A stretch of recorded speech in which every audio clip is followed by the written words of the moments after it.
Okay, when you think of a hero, what comes to mind? Probably someone in a cape, right? But what if I told you some of the most amazing heroes have, well, four paws and a tail? Yeah, today we're diving into the incredible world of search and rescue dogs. Man's best friend. We've all said it, we've all heard it. It's this beautiful shorthand for a bond that's, been around for ages, a bond of pure loyalty and friendship. But what happens when that bond gets pushed to the absolute limit? We're talking about situations where they're not just a friend anymore. They become a hero. We're leaving the dog park behind and heading into a world where these amazing animals are literal lifesavers. And where else could we possibly start but in the freezing, dangerous, snow-covered peaks of the Swiss Alps? Because that's home to one of the most legendary rescue dogs of all time. So picture this, it's the 1600s. Monks living in this super remote hospice high up in the Alps. They started breeding these huge dogs, mainly for protection. But then they noticed something, almost magical. These dogs could find people buried in the snow, lost travelers. It was incredible. And their legacy was really cemented by a dog named Barry, who's said to have saved more than 40 people. Just amazing. So, what's their secret? What makes them so good at this? Well, they're basically built for it. They're like furry tanks just plowing through deep snow. Their fur is like a built-in, top-of-the-line winter coat. And their sense of smell? It's a superpower. We're talking thousands of times better than ours. They can smell a person buried under feet of snow. But just as important is that calm, gentle giant personality. That's absolutely key when you're in a life-or-death spot. All right, so we've conquered the mountains. Now let's trade the snow for the icy waves of the North Atlantic, because there's another legendary rescuer we need to meet.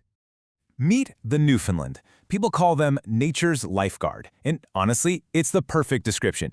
It's not just that they're good swimmers, it's like they were literally born to pull people from the water. It's just baked into their DNA. And, just like the Saint Bernard, their body is their toolkit. I mean, they have webbed feet that work like flippers. Their coat is this thick, water-resistant double layer. It's like a wetsuit and a life vest rolled into one. And they are just pure muscle, built to tow people through rough water. And again, that calm, gentle nature, you can't overstate how important that is when you're trying to rescue someone who's panicking. And look, this isn't just some nice idea. It's proven. There's this incredible true story from 1919 about a ship, the SS Ethe. It was sinking, breaking apart in the freezing cold ocean, and a Newfoundland dog. This dog swam out with a rope in its mouth, through the waves, to the shore. It did this again and again, and that rope saved so many passengers. A total, undeniable hero. So let's just put them side by side for a second. You've got the Saint Bernard, the master of the mountains, an expert sniffer, and you've got the Newfoundland, the guardian of the waves, a swimming powerhouse. Both of them are basically specialized tools, perfectly designed for their environment, thanks to people who saw their amazing potential. Okay, so we've seen these incredible, specialized breeds, dogs that are almost purpose-built for rescue. But here's where the story takes a turn, because being a hero isn't always about your breed or your training. Sometimes it's just about love. And that really makes you wonder, right? Does a dog have to be a Saint Bernard or Newfoundland to save a life? Or could that heroism be sitting right on your couch in your totally ordinary, loyal best friend? Well, let me tell you about a guy named Adam Bavario. For years, he'd been having these chest pains, but every time he went to the doctor, they just said, oh, it's stress, it's anxiety. The danger here wasn't an avalanche or a shipwreck, it was something invisible, inside him. But someone did sense it, his pit bull, Roxy. She knew something was seriously wrong, something even the doctors had missed. And then, the moment he feared arrived. Adam collapses. He can't breathe. Roxy is right there, instantly. She's nudging him, barking like crazy, trying to get him to wake up. And in this frantic chaos, she knocks the phone off the hook and somehow, almost unbelievably, manages to dial 911. The dispatchers trace the open call, and help arrives just in the nick of time. Think about that for a second. Roxy, a pit bull with zero special training, saved her owner's life when human experts couldn't see the problem.